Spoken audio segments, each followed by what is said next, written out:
You know how they say that life can change in an instant? Well, let me tell you, it's true. One moment you're living your best life, and the next you're caught up in a whirlwind of drama that you never saw coming. That's exactly what happened to me. And boy, was it a doozy. Let me start from the beginning. My name's Jenny, 35, female, and I'm originally from Ireland. Growing up, my home life was, well, let's just say it wasn't great. My family was toxic, and I knew I had to get out of there if I wanted any shot at a decent life. So I did what any smart, determined girl would do. I studied my butt off and managed to snag a full-ride scholarship to NYU. Talk about a dream come true. When I first touched down in the Big Apple, I was like a kid in a candy store. Everything was so new and exciting. And for the first time in my life, I felt like I could breathe. I threw myself into my studies, determined to make the most of this opportunity. And you know what? It paid off. I graduated with flying colors and landed an internship at a prestigious law firm. And that's where I met him, Harold. He was this charming, older guy who took me under his wing, showing me the ropes and giving me advice. At first, I thought he was just being nice, you know. But then things started to change between us. We'd grab coffee together, chat about cases, and before I knew it, we were dating. Looking back, I can see all the red flags now, but at the time, I was too caught up in the romance of it all. Harold was my first real boyfriend, and I was head over heels. When he suggested I quit my job at the firm because of a potential conflict of interest, I didn't even hesitate. He promised he'd take care of me, that I didn't need to worry about anything, and like an idiot, I believed him. Fast forward a bit, and we were engaged and married. I thought I was living a fairy tale, but let me tell you, that fairy tale turned into a nightmare really quick. Harold started showing his true colors, and they weren't pretty. He'd put me down, make snide comments about my accent, and act like I was some kind of burden. But I stuck it out, thinking maybe it was just a rough patch. Maybe he was just stressed from work. Then boom, the bombshell dropped. I was 29. We'd been married for 3 years at that point, and I stumbled across some texts on Harold's phone. I had suspected him of cheating, but what I found might have been worse. There were baby photos, and get this, a freaking birth certificate. Turns out my darling husband had a whole kid he never told me about. Talk about a plot twist, right? I confronted him, obviously. I mean, who wouldn't? I was ready to pack my bags and call it quits right then and there. But Harold, he turned on the waterworks, begging and pleading for forgiveness. He spun this whole story about how it was a one-night stand before we met, and he didn't even know about the kid until she was 5. By then, we were already dating, and he didn't know how to bring it up. Babe, listen to me. Listen to you? Why should I? You had all this time to come clean, and you're only doing it now because you got caught. Give me one good reason why I should stay with you. Because we love each other, and because we made vows. You can't give up on me like this. You can't do this to me. Why should I stick around for this? I didn't sign up for any of this. Babe, please, you gotta believe me. I didn't know how to handle this. I'm so sorry. Please forgive me. Looking back, I should have run for the hills right then and there, but you know how it is when you're in love. Or think you are. You make excuses, you rationalize, so like an idiot, I forgave him. Not immediately, of course. He was sleeping on the couch for like a month before I caved. I mean, I'd always wanted to be a mom, and even if it wasn't exactly how I pictured it, being a stepmom seemed like it could be pretty cool. So we started integrating little Hannah into our lives. And let me tell you, that kid was a piece of work. Rude, disrespectful, always causing trouble. But I tried to be understanding, you know. I figured she was acting out because of her broken home situation. So I put on my patient hat and tried my best to be gracious and forgiving, even when she was being a total brat. I want the ice cream now.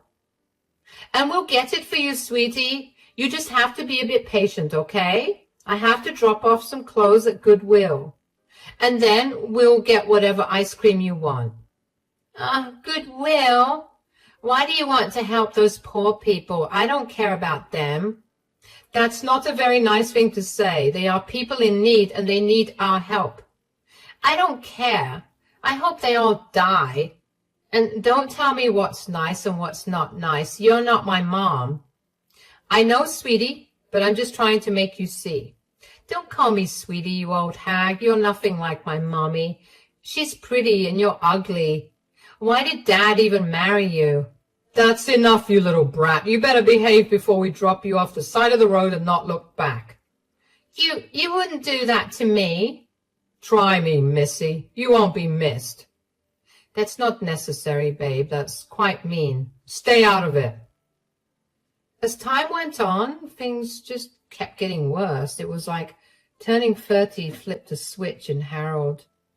He stopped even pretending to care about me or our marriage. The put-downs got meaner, the neglect more obvious. I stuck it out for a few more years trying to make it work. But by the time I hit 34, I'd had enough. I finally worked up the courage to file for divorce. Of course, Harold tried to talk me out of it. He cried, he begged, he made all sorts of promises, the works. But this time, I wasn't falling for it. I stood my ground, and eventually, the divorce was finalized. Harold, we need to talk. What is it now, Jeannie? I'm busy. This can't wait. I want a divorce. Very funny. Now, what do you really want to talk about? I'm serious, Harold. I want a divorce. What? You can't be serious. Why would you want a divorce? What happened? Are you kidding me? Have you not noticed how unhappy I've been? How you've been treating me? What are you talking about? I've given you everything you could want. Everything except respect, Harold. You've been putting me down, ignoring me, treating me like I'm nothing more than a burden to you. That's ridiculous. I've supported you, given you a home, taken care of you. No, Harold, you've controlled me. You made me quit my job and made me dependent on you. That's not support. That's manipulation. Jenny, baby, come on. We can work this out. I'll do better, I promise. I've heard that all before, Harold. Nothing ever changes. Please, Jenny, don't do this. I love you. We can fix this. I'm sorry, Harold, but it's too late for that. I've made up my mind. You can't just decide this on your own. What about everything I've done for you? What about Hannah? Hannah? The daughter you hid from me for years? The one you barely even see? The one you barely even care about? That's not fair. I've been trying with her. No, Harold, you haven't. And that's part of the problem. You make promises you don't keep. To her and to me. Jenny, please, give me one more chance. I'll change, I swear. I'm sorry, Harold. I can't do this anymore. I've already talked to a lawyer. The papers will be ready next week. You've already talked to a lawyer? Behind my back? Yes, I have. Because I knew this is exactly how you'd react. Making it all about you, trying to guilt me into staying. Fine, if that's what you want. But don't come crawling back when you realize what a mistake you're making. Trust me, Harold, this is no mistake. It's the first right decision I've made in a long time. We'll see about that. You'll regret this, Jenny. Mark my words. The only thing I regret is not doing this sooner. Goodbye, Harold. The divorce proceedings came and went fairly easily, if I do say so myself. He was so convinced I'd come crawling back, and I never did. And you know what Harold did then? He vanished. Poof, gone, just like that. The only trace of him was the alimony checks that kept showing up in my account. Other than that, it was like he'd fallen off the face of the earth. So there I was, 35 years old, divorced, and finally feeling like I could breathe again. I was just starting to get my life back on track when my phone rang. Unknown number. I almost didn't answer it, but something told me I should, and boy, was that a mistake. Hello? Is that Jenny? I recognized that voice immediately. It was Hannah, my ex-stepdaughter. I hadn't heard from her in so long, not since the divorce. Hannah, is that you? Yeah, it's me. Look, I need your help. Her voice sounded different, strained, almost desperate. It was a far cry from the bratty teen I remembered. What's going on? Are you okay?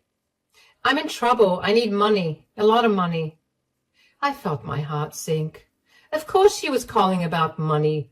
Why else would she reach out after all this time? Hannah, I'm not sure I can. Don't say no. Dad will punish you if you don't help me. I couldn't believe what I was hearing. After everything that had happened, she was still trying to use Harold as a threat. You think you can get away with not helping me? He'll have your head on a platter if you're not careful. Hannah, listen. I swear to God, Jenny, don't you dare say no. I've been calling him and he's not answering, and that's why I'm coming to you. So you better help me or else. Hannah, I'm not your dad's wife anymore. We've been divorced for over a year now. There was a long pause on the other end of the line. When Hannah spoke again, her voice was small, almost childlike. What? No, that's not true. Dad would have told me. He would have. I sighed, feeling a mix of frustration and pity for this girl who clearly had no idea what was going on. I'm sorry, Hannah, but it's true. We got divorced last year. Your dad, he just disappeared after that. I haven't seen or heard from him since. You're lying. He wouldn't just leave without telling me. I could hear the panic in her voice now, the desperation. It was clear she was in some kind of trouble and she'd been counting on her dad or me through him to bail her out. I wish I was lying, Hannah, but I'm not. Your dad's gone. I don't know where he is or how to reach him. I'm sorry. And that's when I heard it, a choked sob on the other end of the line. It hit me then that despite all her bratty behavior, Hannah was just a kid who'd been let down by her father again. But I need help. I'm in trouble. I owe money, a lot of money. I rubbed my forehead, feeling a headache coming on. Part of me wanted to just hang up and be done with it all. But another part, the part that had always wanted to be a mom, couldn't just leave her hanging. What kind of trouble are you in, Hannah? I got into gambling, online stuff, you know. I thought I could make some quick cash, but it got out of hand. Now these guys, they're saying I owe them 50 grand and they're threatening me, Jenny. I don't know what to do. 50 grand. Jesus Christ. What had this girl gotten herself into? Hannah, that's a lot of money. I can't just give you $50,000.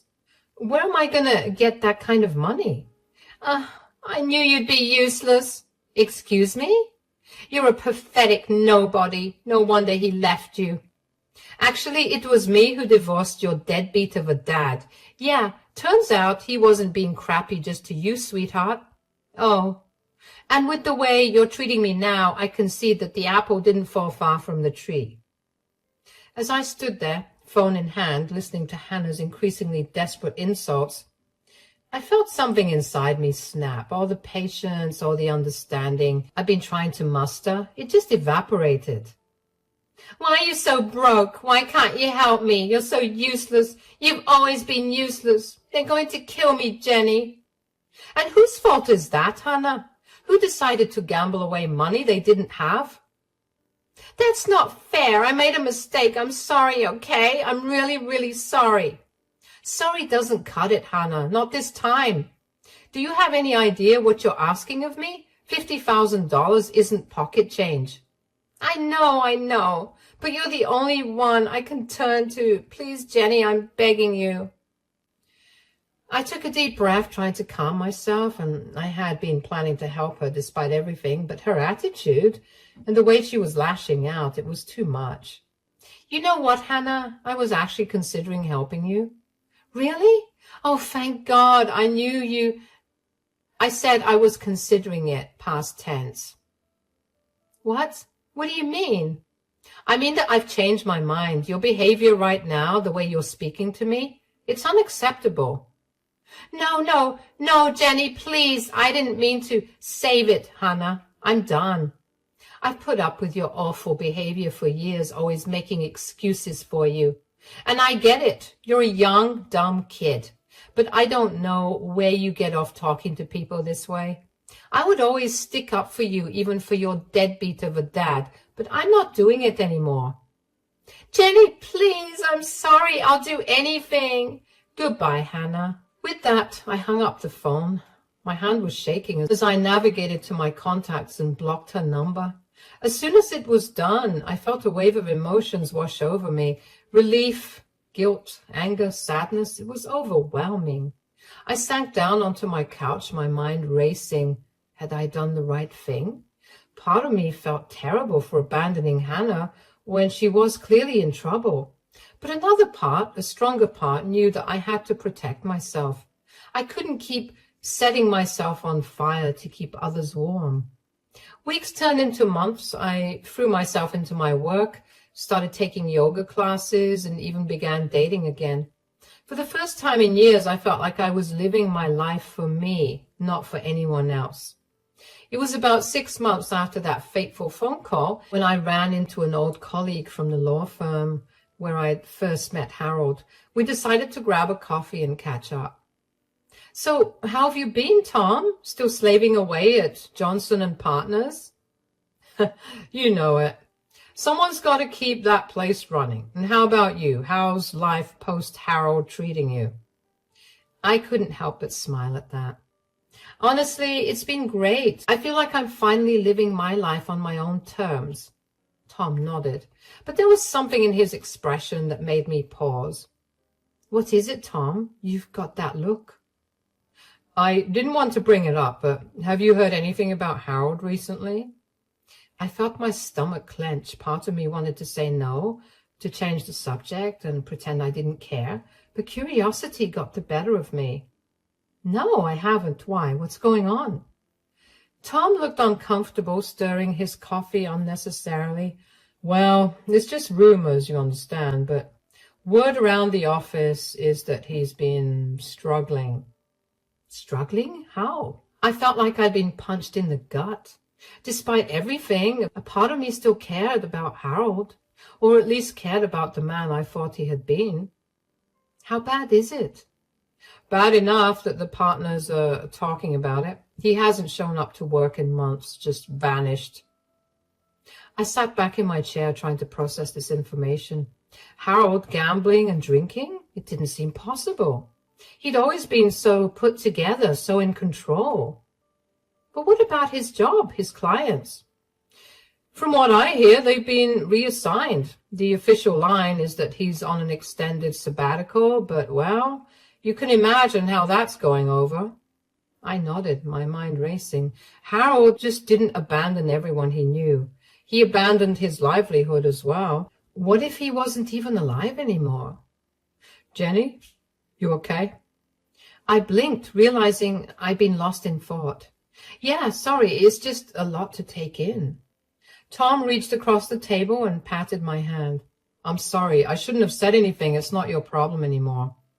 I gave him a weak smile. No, it's okay. I'm glad you told me.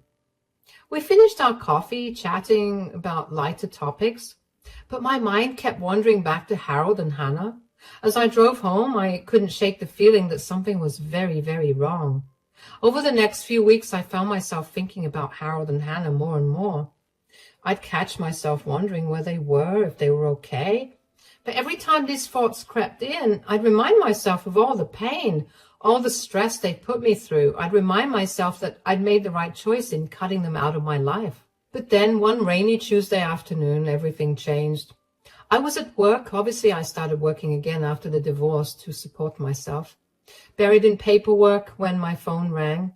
Unknown number. My heart skipped a beat. Could it be Hannah again? Or maybe even Harold. My finger hovered over the decline button, but something made me answer. Hello?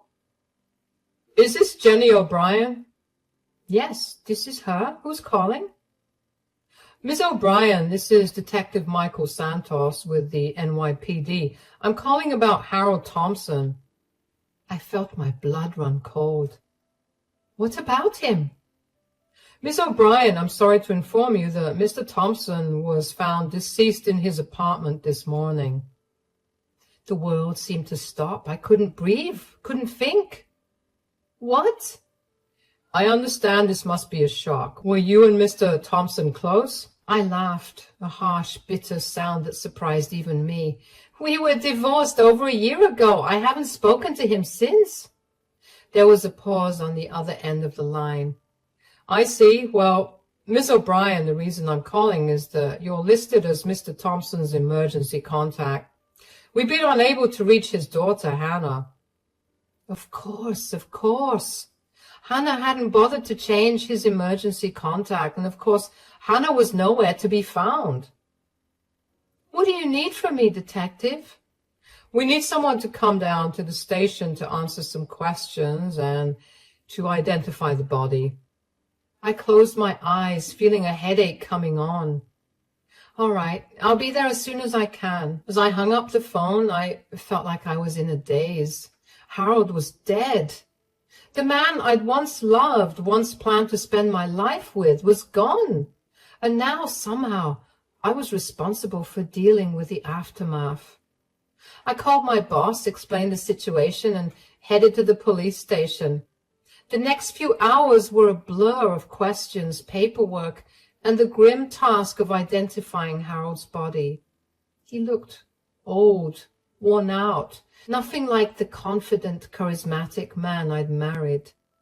As I was leaving the station, Detective Santos pulled me aside.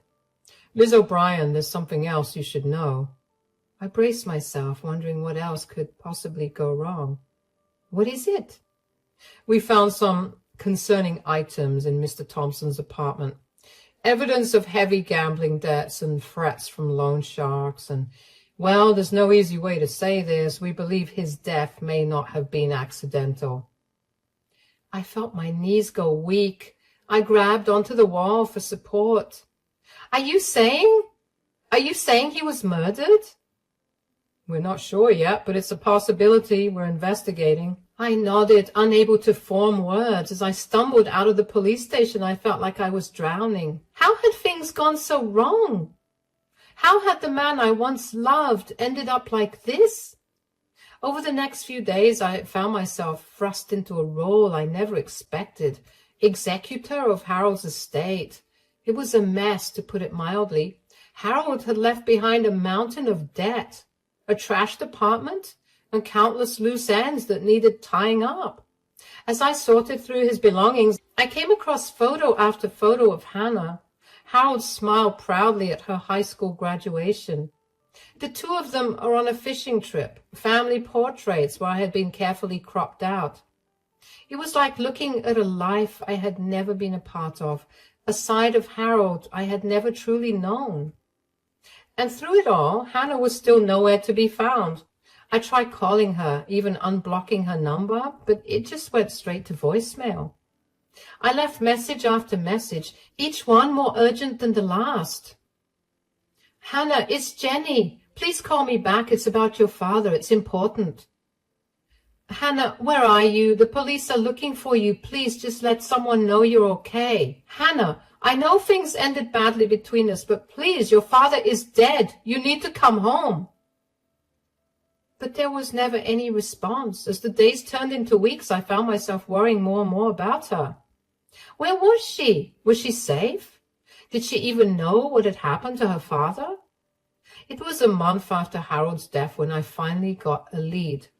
I was at his apartment finishing up the last of the packing when I came across a crumpled piece of paper stuffed in the back of a drawer. It was a letter addressed to Hannah in Harold's handwriting. My hands shook as I unfolded it.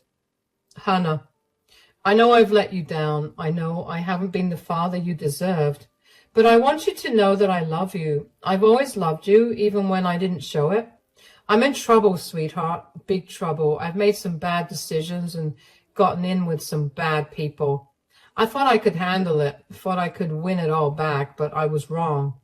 If you're reading this, it means things have gone very, very wrong. I'm sorry for leaving you with this mess. I'm sorry for everything. There's money hidden in the old family cabin behind the loose brick in the fireplace. It's not much, but it should be enough to get you started somewhere new, somewhere safe. I love you, Hannah. I'm sorry I couldn't be better for you. Dad. I sank to the floor, the letter clutched in my hand. Harold had known. He'd known he was in danger. And he tried to protect Hannah in his own misguided way. With shaking hands, I pulled out my phone and dialed Detective Santos. Detective, it's Jenny O'Brien. I think I know where Hannah might be. The next day I found myself driving up a winding mountain road, a police car following close behind.